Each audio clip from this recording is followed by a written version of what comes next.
Hi friends, రైతన్న ఛానల్కు స్వాగతం. రైతు బంధు కొత్త అప్డేట్. రైతు బంధు రైతులకు పండుగ లాంటి శుభవార్త ఎన్నేళ్లకు ఎదురుచూపు తర్వాత అదేందనేది వీడియోలు తెలుసుకుందాం. ఇప్పటి వరకు మన ఛానల్ని సబ్స్క్రైబ్ చేయకపోతే సబ్స్క్రైబ్ చేయండి, లైక్ చేయండి, షేర్ చేయండి, కామెంట్ చేయండి. తెలంగాణ రైతు బంధు పథకం ముఖ్యమైన చొరవగా ఉద్భవించింది. రైతులకు చాలా అవసరమైన ఆర్థిక సాయాన్ని అందిస్తుంది. వ్యవసాయ ఉత్పత్తులకు పెంచడానికి మరియు ఆర్థిక ఒత్తిడిని తగ్గించడానికి రూపొందించబడిన ఈ పథకం తెలంగాణ గ్రామీణ అభివృద్ధికి కీలకమైన అడుగులు.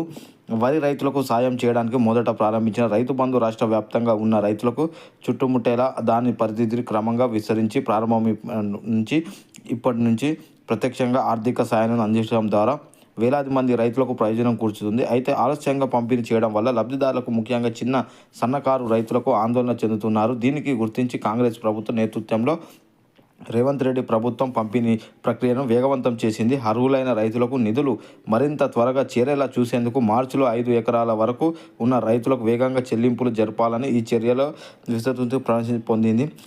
సాధించిన విజయాలు ఉన్నప్పటికీ రైతులకు రైతు బంధు భూస్వాములు, ప్రభుత్వ ఉద్యోగులు మరియు అధిక ఆదాయపు వ్యక్తులతో సహా అర్హుల నిధులు పంపిణీ చేయడం వంటి వసూలు ఎదుర్కొంటుంది. ఈ సమస్యను ఎదుర్కోవడానికి ప్రస్తుతం గణనీయమైన సంస్కరణకు పరిశీలిస్తుంది.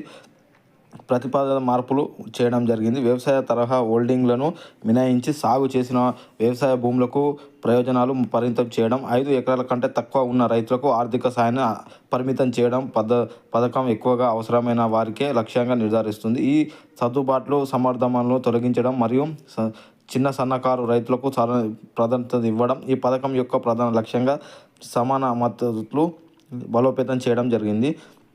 ఇక ఒక పెద్ద రైతు అభివృద్ధి ప్రభుత్వం రైతు బంధు, రైతు భరోసా అప్డేట్ చేయాలని యోచిస్తుంది. ఇది మెరుగైన ఆర్థిక సాయాన్ని హామీ ఇస్తుంది. ప్రస్తుతం ఉన్న పథకాల కింద రైతులకు 2 విడతలుగా ఏటా 10,000 అందజేస్తాం. పునరుద్ధరించబడిన పథకం ఎకరానికి 15,000 ఆర్థిక వార్షికోత్సవ చెల్లింపులపై ప్రతిపాదించిన ఎక్కువ సౌకర్యం కోసం ఒకే రైతు విడత అందించబడుతుంది. వివరాలు ఇంకా ఖరారు కానప్పటికీ ఈ పరివర్తన రైతు సంక్షేమానికి ప్రభుత్వం నిబంధనలు తొక్కి చెబుతుంది. రైతు బంధు పరిగణనలకు రైతు అధికార మరియు గ్రామీణ ఆర్థిక వ్యవస్థ బలోపేతం చేయడం, తెలంగాణ యొక్క అంకిత భావాన్ని అభివృద్ధి, గత పాలనను పరిష్కరించుకోవడం మరియు ఈ సమకరణ సమావేశం ద్వారా ప్రభుత్వం మరింత సమగ్రంగా మరియు సమర్థమైన పద్ధతి వ్యవస్థ సుగుణం చేస్తుంది. తెలంగాణ తన వ్యవసాయ ప్రగతిని పథకంలో ముందుకు సాగుతున్నప్పటికీ జరగడం జరిగింది. ఇప్పటి వరకు మన ఛానల్ని సబ్స్క్రైబ్ చేయకపోతే సబ్స్క్రైబ్ చేయండి, లైక్ చేయండి, షేర్ చేయండి. మీ అభిప్రాయాన్ని కామెంట్ రూపంలో మాకు తెలియజేయండి. జై జవాన్, జై కిసాన్.